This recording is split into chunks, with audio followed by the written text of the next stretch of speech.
안녕하십니까, 소마시네마 리뷰 또 돌아왔습니다. 오늘은 거의 소개하기 힘들었던 나라의 영화 한 편을 얘기해 보려고 합니다. 그래도 나름 뭐 부산국제영화제에서 이번에 2024년도에 상영돼 가지고 꽤 화제를 모은 작품이었고요. 솔직히 저희 가족이랑 같이 아침에 영화를 봤는데 눈물을 펑펑 흘리고 나온 영화입니다. 이게 뭐 뭐라고 해야 되나, 딱 상업적이 저기 상업 영화의 울타리 안에 있고, 실제로 이제 이 동남아시아 지역에서 이미 꽤 흥행을 거둔 영화기도 한데요. 이게 가족 영화 서사를 가지고 있는 영화고요. 이게 예술 영화의 범주, 그러니까 고레다 히로카즈의 영화가 보다는 좀 더 상업적 문법에 좀 더 가까운 영화입니다만, 어떻게 보면 또 보편적인 그 정서를 같이 나누고 있는 영화라서 또 이 직격탄을 날리는 거죠. 그러니까 뭐 고레타 히로카즈 영화들이 이를테면 이제 좀 생각하면서 좀 더 가족에 대해서 생각하게 되는 영화들이라면, 이 할머니가 죽기 전 백만장자 되는 법, 태국 영화입니다. 이 영화는 좀 더 직설적인 영화라고 말할 수 있겠습니다. 그래도 영화가 꽤 세련된 영화라서 그렇게 뭐 아주 신파 영화다라고 말하기에는 좀, 뭐 신파 영화라면 신파 영화겠지만, 그래도 이제 그 과거의 전형적인 수법들보다는 조금 더 훨씬 더 세련된 문법을 가지고 있는 영화입니다. 아침에 많이 울고 나왔습니다. 자, 이 영화를 딱 지금 이제 뭐 딱 떠올랐던 건 아닌데, 이게 딱 생각해 보면 이게 그 이정현 감독의 2002년작 지브로랑 좀 유사한 면이 있어요. 그러니까 일단 이 영화의 할머니 역할을 하고 있는 배우가 비전문 배우고, 이 영화 비전문 배우인지 모르겠지만 하여튼 이 영화에서 연기를 처음 한다고 그러더라고요. 그리고 이제 할머니와 손주와의 관계를 주로 영화의 서사의 중심을 삼고 있죠. 자, 일단 이 영화의 연출자는 팟 브니티펫이라는 이제 태국 감독인데, 이분은 뭘 연출한 분이라면 매드 지니어스 더 시리즈, 그러니까 영화판 말고 매드 더 지니어스의 시리즈를 만들어서 꽤 호평을 받은 감독입니다. 젊은 감독이고요. 그 다음에 할머니가 죽기 전 백만 장자 되는 법으로 이제 올해 거의 이제 영화 데뷔작인데 꽤 성공을 많이 거뒀다고 해요. 주인공 그 손주 역할을 한 M 역을 한 빌킨 푸티퐁은 태국에서는 이제 가수 겸 배우로 꽤 유명한 스타라고 하는군요. 이번에 부산국제영화제 때 내한한 스틸 사진입니다. 이 영화에 대한 평도 이제 호평 일색인데요. 사실 이제 우리나라에서는 그렇게 크게 주목을 받고 있는 영화는 아닙니다만, 그러니까 상업적으로 뭐 상업적이라기보다는 비평가들이 딱 막 좋아할 만한 게, 뭔가 감정적인 영화들에 대해서는 약간 좀 그 망설임이 있죠. 그렇지만 뭐 기본적으로 꽤 좋은 평가를 받고 있고요. 박박신 평론가는 그 다른 평론가들에 비하면 매우 박한 평론가인데, 그래도 좋은 평 남기고 있습니다. 그리고 지금 뭐 리뷰가 많지는 않습니다만 로튼 토마토 지수도 굉장히 높은 그런 평가입니다. 이 영화 생각보다는 잘 만들어졌다고 생각하는 부분들이, 전형적인 서사가 많이 작동이 되고, 그동안 봤던 뭐 이한 감독의 음식 남녀라든가 이런 영화들도 연상이 되는 그런 영화입니다만, 좀 더 뭐라고 해야 될까요? 요즘 트렌드에 맞는다고 해야 될까요? 뭐 그런 경향도 있고, 그 다음에 이제 전통적인 가족에 대해 생각하는 면도 있고, 좀 디테일한 연출도 사실 많습니다. 자, 이 영화에 대해서 좀 이 출연진들은 다 생소하실 수밖에 없는데, 다 태국 배우들이니까요. 이 할머니 가운데 지금 이 포스터의 중심에 계신 할머니 우샤 싱쿰은 이 영화가 연기를 처음 하신 영화라고 합니다. 되게 자연스러운 연기를 하거든요. 그리고 거의 영화의 축은 이제 요 M의 관점에서, M이 약간 이제 손자기 때문에 이 가족에 대해서, 그러니까 우리가 이제 이 영화는 결국 모든 부모나 어머니에 대한 이야기인데, 결국은 이제 이 좀 객관적 상황을 지켜보는 그런 존재, 관찰자의 역할도 하는 인물이죠. 그리고 이 엄마의 자식이라고 할 수 있는 세 자식이 있어요. 큰 삼촌이 있고, 그다음에 둘째 딸, 이제 M의 엄마죠. 둘째 딸이고 막내 아들이 있습니다. 자, 이게 좀 전형성 스테레오타입이 있는 면이 있습니다. 그러니까 큰 아들은 어, 그 어머니가 어렸을 때부터 챙기던 자식이죠. 이게 배경상 이 영화는 그 태국인들입니다만 중국계 태국인 가정이에요. 그러니까 태국은 화교들이 일찌감치 진출한 국가 중에 한 나라죠. 그러니까 이미 뭐 청나라 이전으로 청나라 시대 이전으로 가고 있을 때 이제 진출했던 나라인데 뭐 상권도 지금 이제 화교들이 많이 잡고 있고요. 그래서 그 이 할머니의 그 취향을 보면 경극 보는 걸 좋아합니다. 맨날 TV로 경극 보는 걸 좋아하시는 분이고, 그다음에 이제 새벽같이 죽상사를 나가서 이제 콘지라고 하는 이제 아침에 먹는 죽 있죠. 그걸 장사하는 분이고, 달라푸르라고 이제 중국의 서민 시장이 있는 지역에 이제 거주하고 있는 인물이에요. 큰아들은 이제 증권 거래인이라서 그러니까 이제 나름 뭐 대학도 잘 나왔을 거고 그 다음에 좋은 집안의 와이프를 만나가지고 그래도 잘 살고 있는 그러니까 이쪽에 속물이죠. 잘 살고 있지만 속물입니다. 둘째 딸은 일찌감치 학교도 접고 엄마 일을 돕다가 지금은 그 빅시라고 불리우는 가게에서 그 태국의 큰 슈퍼마켓이죠. 그 슈퍼마켓에서 24시간으로 이제 그 교대 근무를 하고 있는 되게 고단한 삶을 살고 있는 여성이에요. 사실은 이 둘째 딸이자 M의 엄마는 이 할머니의 거의 이제 그 젊은 모습이라고 말할 수 있을 만한 그런 인물입니다. 그리고 막내 삼촌은 철부지입니다. 나이를 많이 먹었지만 아직까지 뭐 아마 영화에 직접 언급은 많이 안 하지만 도박빚도 좀 지고 특별하게 일하는 것도 보면 설렁설렁 하는 거 보니까 뭔가 능력이 없는 사람이에요. 그리고 영화의 포스터에 이제 등장한 주요 인물로 무이라고 하는 인물의 일종의 M의 멘토 역할을 하는 그 친구가 있습니다. 자, 이 영화에 이제 첫 등장하는 장면을 보시면 벌써 빵 터질 건데요. 영화에 지금 예고편에는 나오지 않습니다만 그 영화가 성묘하는 장면이에요. 그러니까 할머니가 이미 그 남편은 일찍 여였습니다. 그래서 아마 남편의 무덤 같은 데를 가서 그 성묘를 해야 되는데 남편의 성묘가 아니라 그 큰 무덤이 있어요. 그 부잣집에 이제 그 집안에 있는 큰 무덤에 가서 이제 그 기도를 하는 장면으로 시작이 됩니다. 그리고 이제 곧 주인이 나타나서 이제 그 무덤에 도망 나오고 이제 작은 서민 가게라는 얘기죠. 그러니까 무덤의 크기는 이제 이 사이즈고요. 그래도 이게 중국계 사람들이라서 아마 그래도 경제력이 어느 정도는 있는 사람들일 거예요.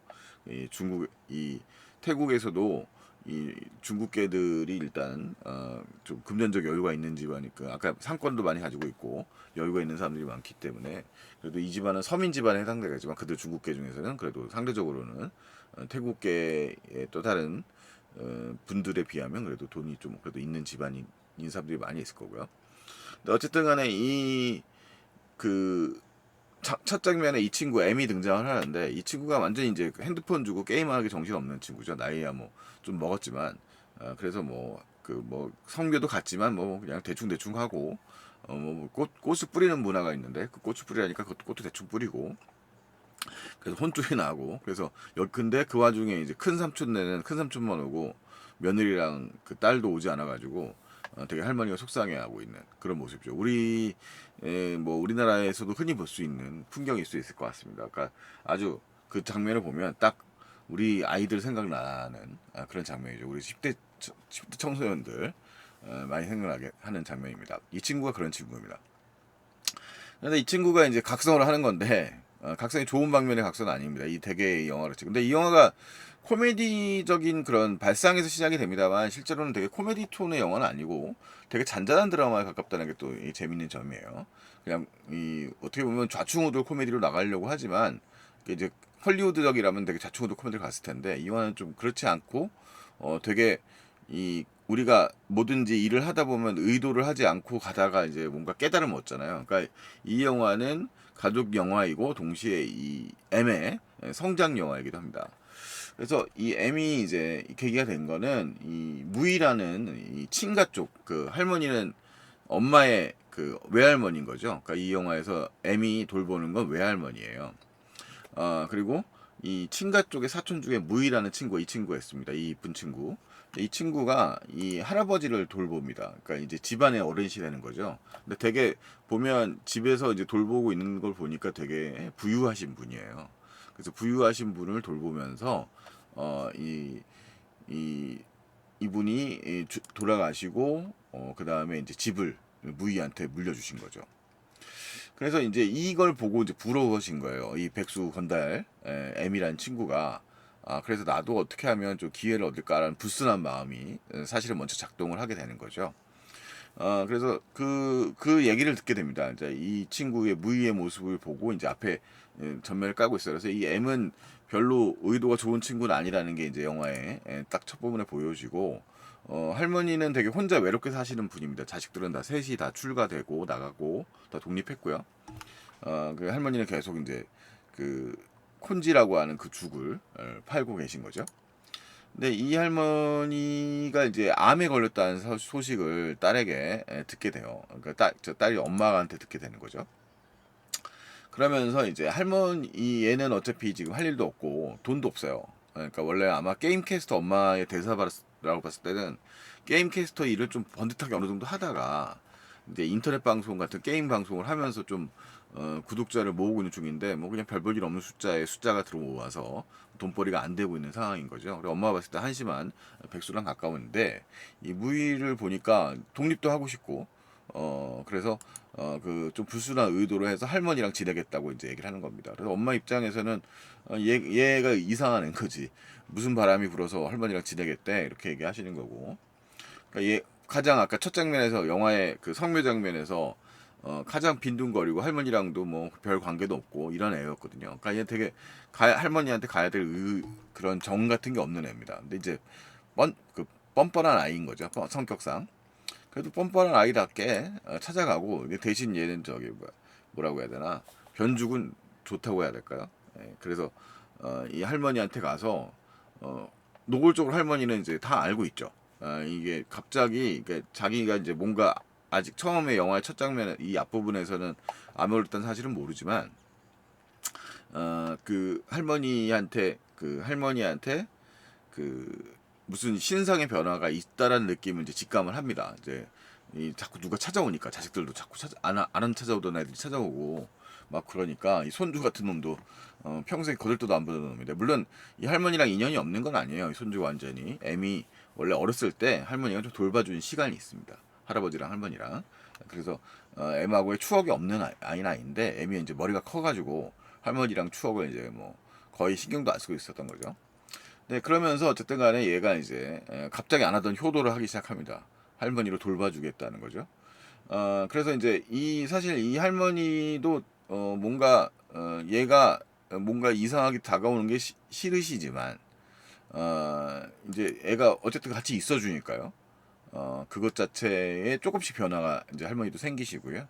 그리고 결정적으로 이 친구가 할머니한테 발화한 사람이에요. 할머니가 암에 걸렸다는 사실을 전해주는, 그러니까 솔직하게 얘기한 친구가 됩니다. 그래서 그런 점에서 이 할머니가 얘가 이제 간병을 해야 될 이유가 생기는 거죠. 이쪽에 무이라고 하는 이 친척의 사촌 친구는 이 친구의 멘토 같은 친구인데요. 사실은 이 친구가 재산을 받았다는 결과만 보고 보자면 사실은 이제 뭐 좀 뭔가 불순한 의도를 가지고서 할아버지의 재산을 노리고 간 것 같은데, 뭐 사실은 그렇게 그런 의도만은 아니라는 거 영화에서 좀 설명이 됩니다.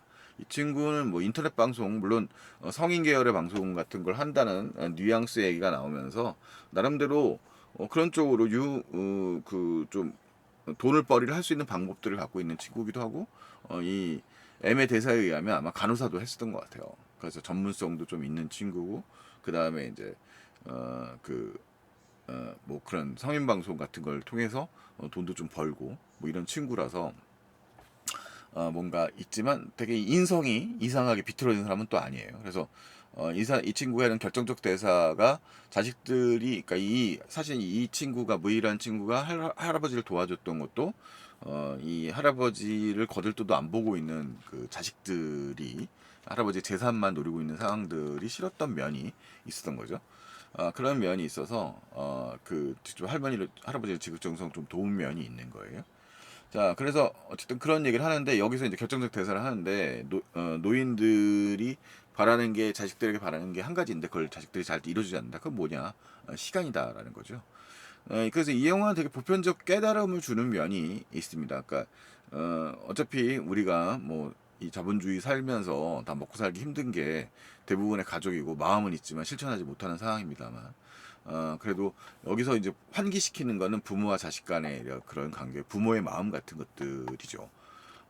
그래서 사실 이 영화에 이제 그 이 태국에 살고 있는 이 중국계 사람들이 아무래도 유교적 정서적인 측면도 있고, 물론 이 할머니는 이제 불교를 믿는 관세음보살을 믿는 분입니다만, 그런 좀 가부장적인 질서 같은 것들이 어느 정도 유지되고 대가족적인 형태의 것들이 이제 유지되는 면이 있기 때문에, 아직까지 우리들도 이런 영화에 좀 동감이 되는 면이, 동감을 많이 갖고 있는 면이 있어요. 지금 제가 관객 리뷰를 좀 읽어보면 나라마다 다 똑같은, 나라마다 다 똑같다 이런 얘기를 많이 하더라고요. 뭐 사실은 이제 조금은 이제 서구랑은 좀 다른 면이 있었고, 동아시아 정서가 좀 상통하는 면이 좀 있을 거라 생각이 됩니다. 자, 어쨌든 간에 이제 이 친구는 좀 뭔가 처음에는 되게 불량해요. 그러니까 막 5시에 죽장사를 나간다니까 얘 입장에서는 맨날 게임하던 애니까 이해를 못하고 이제 늦게 나가가지고 할머니한테 혼도 나고, 그 다음에 여기다가 제 지금 불단이죠. 여기 이제 관세음보살님을 모시고 있는데, 여기다가 이제 좀 찬물을 올려라 그러니까 그냥 전자레인지에다가 돌려서 올리는 거죠. 그러니까 뭐 얘가 특별하게 틀린 건 아니지만, 할머니 입장에서는 정성을 들이는 그런 방식 자체가 할머니의 그 루틴하고는 전혀 안 맞는 방식으로 있어서 마음에 되게 안 들어 합니다만, 아까 말씀드렸던 것처럼 이제 그런 할머니와의 교감이 서서히 깊어지기 시작하면서 이 친구도 조금씩 변하고, 나중에 이제 후반부에 가서 이제 다시 불단에 오르는 장면이 나오면 이렇게 또 주전자에 잘 데우는 장면이 나오고요. 그 교감이 깊어지고, 이 친구의 불순한 의도와 달리 정이 깊어진다고 말할 수 있겠습니다. 뭐 일반적인 정서겠죠. 그래서 할머니와 이제 지내는, 할머니 입장에서는 얘가 의도가 어떤 걸 읽고 어느 정도 읽고 계시지만, 일단 와 있는 것 자체가 있고, 그리고 뭐 얘가 뭐 저기 무슨 스릴러의 주인공 마냥 무슨 뭐 그렇게 할머니를 빨리 해치려고 그러는 것도 아니잖아요. 결과적으로는 할머니의 그 저기 도와야 되고, 항암 치료도 도와야 되거든요. 그러니까 영화에서 이제 할머니가 이제 이렇게 일을 하시지만 여기 이제 1년 정도의 시한부 선고를 받은 거거든요. 암 사기라는 판정을 받고, 그리고 나서 이제 이 장면이 보면 여기 이제 이 지금 동네 친구분이 한 장면 나오시는데, 이 친구분도 이제 그 암 말기 환자예요. 그래서 일단은 이 할머니 입장에서는 이 암 말기 환자에 있는데 자기를 돌봐주는 손주가 있다는 것을 되게 부러워하시고, 할머니도 그런 면에서 되게 뿌듯해한 면이 있는 거죠. 애초에 교감이 없던 친구도 아닌데다가. 자, 그러면서 이제 이 영화에서 이제 이 할머니의 마음을 이 손주가 읽어나가는 게 영화의 이제 포인트입니다.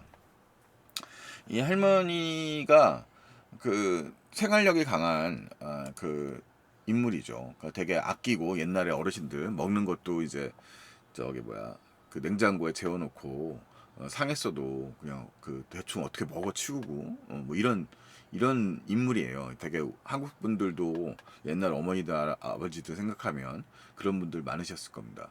그런 분인데, 딸내미가 아까 닮았다고 그랬잖아요. 할머니도 굉장히 고된 노동에 마트 노동자고 시달리고 있기 때문에, 나중에 영화의 후반부 장면에 가면 집에 이제 지내게 되는데, 우여곡절 끝에 그렇게 될 때 이제 딸내미의 냉장고를 뒤지면서 얘를 낳은 장면이 있거든요. 그래서 영화가 이 대꾸를 잘 이루게 연출이 잘 돼 있어요. 생각보다 되게 세밀하게 연출돼 있고요. 그 다음에 이 영화의 또 훌륭한 지점은 뭐냐면, 상업 영화라고 했지만 이 가족 관계를 조망하는데 선악의 요소로만 표시하는 것이 아니라, 그 가족들이 갖고 있는 그런 좀 가시 같은 부정적인 면들도 나름대로 잘 묘사하고 있다는 거예요. 할머니가 이제 옛날에 틀 안에 있는 사람이고, 그 다음에 나중에 이제 플로상으로 보면 그 이 돌봐주는 경험을 이 할머니는 이미 하셨습니다. 그래서 자신의 아버지 어머니, 이제 중국계 아버지 어머니고, 이 오빠네 집에 이제 후반부의 영화에 가게 되는데, 오빠네 집은 상당히 부유해요. 이 할머니도 이제 본인의 이제 시한부 인생을 인정하시게 되고, 그다음에서 그 이 할머니는 이제 후손들을 위해서라도 좀 이제 그런 믿음이죠. 옛날식 믿음. 좀 좋은 자리에, 명당 자리 같은데 좀 큰 무덤에 대야지 가족들이 잘 된다라는 건데, 그 돈을 좀 받기 위해서 좀 도움을 받기 위해서 오빠네 가지만, 오빠는 매몰차게 거절해 버립니다. 그 이 뭐 사실은 이제 그때도 이미 돌봤던 것은 저기였던 거죠. 할머니가 돌봤지만 받는 거는 아니었던 거죠. 이제 그건 또 영화적인 또 예고이기도 합니다. 이 영화의 후반부에. 자, 어쨌든 간에 이 할머니가 그 옷을 그래도 곱게 차려입고 항상 있는 건 일요일 날에 이 가족 만찬들이 자식들이 다 모이는 날. 요거 음식 남녀에서도 이한 감독 음식 남녀에서 똑같이 나오거든요. 그러니까 아마 이 화교들이나 중국계에 있는 분들께서 일요일 날에 가족 모임을 되게 큰 행사로 여기는 것 같습니다. 그래서 그 엄마는 가족 자식들이 올 걸 기다리면서 이 식사를 갖다가 다 준비를 하고 있고요. 장면이 어디 있었죠? 요런 장면이에요. 이렇게 기다리고 있고, 그 다음에 자식들한테 자신이 준비한 음식을 제공해주고 이제 밥을 같이 먹으면서 이야기를 나누는 시간이죠. 그리고 유일한 낙이죠. 끝나고 카드 게임 한 판 하는 거, 요런 정도의 모습을 보여주려 느끼고 싶은 거예요. 근데 이 자식들도 당연히 그렇게 되지 않죠.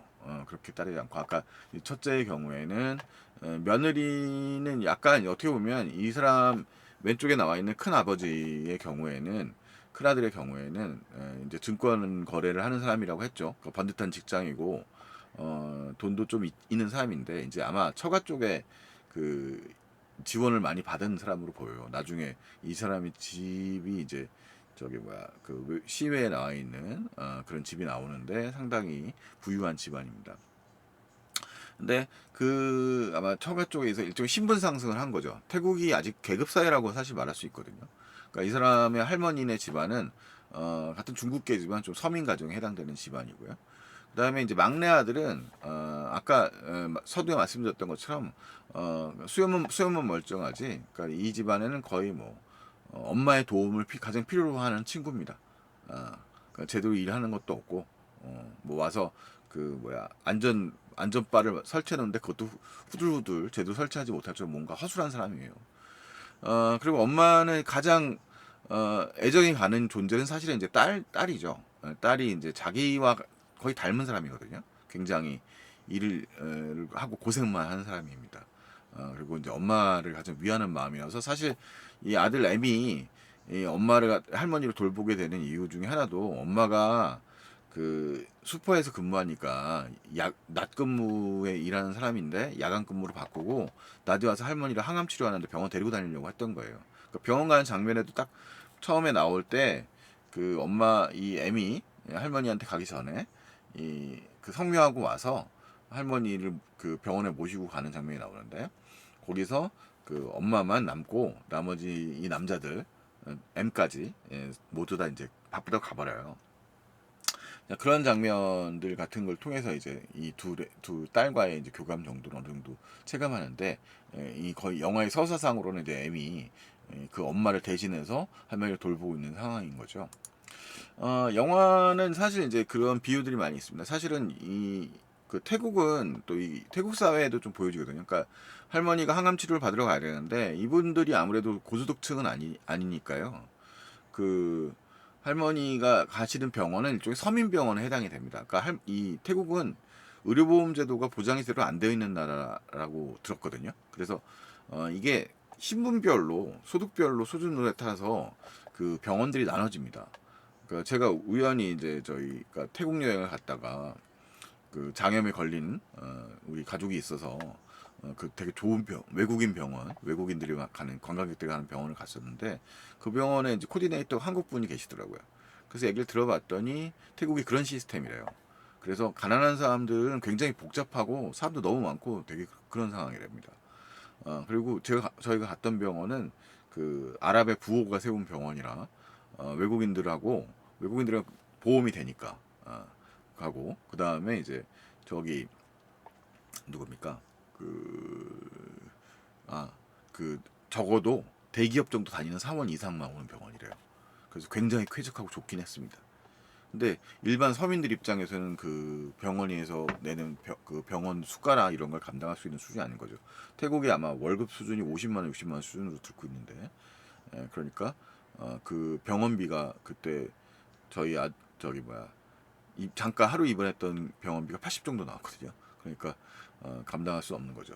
그러니까 이제 이 할머니도 항암 치료 받으러 되게 서민병원 가야 되고 새벽같이 일어나서, 이 영화의 설정에 의하면 새벽 한 4시쯤엔 일어나서 병원 열기 전에 가 있고 줄 서 있는 게 신발을 벗어놓고서 이제 기다리고 있는 거예요. 그리고 이제 신발도 중요한 메타포입니다. 이 할머니가 그 신발을 작은 신발인 게 되게 분명해 보이는 샌들 같은 신발을 신고 있다가 그 샌들을 신고 있다가 이 바꾸는 장면이에요. 이 장면이. 그러니까 이 영화에서 너도 콩고물을 바르고 수 쓰는 거잖아. 별로 충격적인 장면이 아니에요. 이미 두 손녀와 할머니가 어느 정도 이제 관계가 형성이 되어 있는 상태입니다. 그래서 그걸 이제 잘 넘어가죠.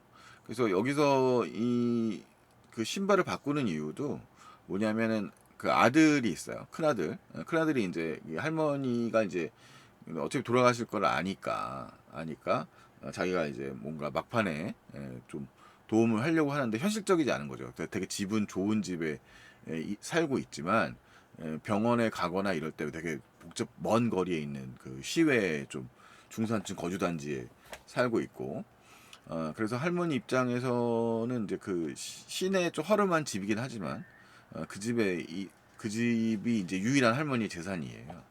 그 할머니의 재산을 이제 상속받기 위한 뭐 그런 수 같은 거죠. 그래서 할머니의 병을 기도한다며 기차를 타고 어느 사원에 가서 그 달라푸르에서 아마 출발하는 뭐 그런 기차겠죠.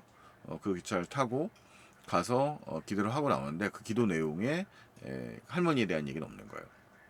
근데 그 얘기를 듣고 이제 할머니가 그래도 자식들에 대한 당연히 기대감이나 애정이 크고 뭐 큰아들에 대해서는 이 옛날 저기 사고방식을 갖고 있는 분이시니까 당연히 기대가 더 컸습니다만 그런 그 큰아들이 줬었던 샌들이어서 억지로 작은 걸 신고 다니셨던 거거든요. 근데 그거를 이제 바꾸는 거죠. 마음을 바꾸셔서 신발을 갖다가 바꾸는 장면입니다. 태국 사람들이 원래 신발을 그렇게 중시 여기지 않는다 그래요. 이게 낮은 곳에 위치하고 있는 거라서 뭐 그렇다고 하는데 뭐 자세한 뭐 그런 문화적 맥락도 있겠습니다만 어쨌든 뭐 그런 장면입니다. 그래서 영화는 이제 그렇게 흘러가는데요.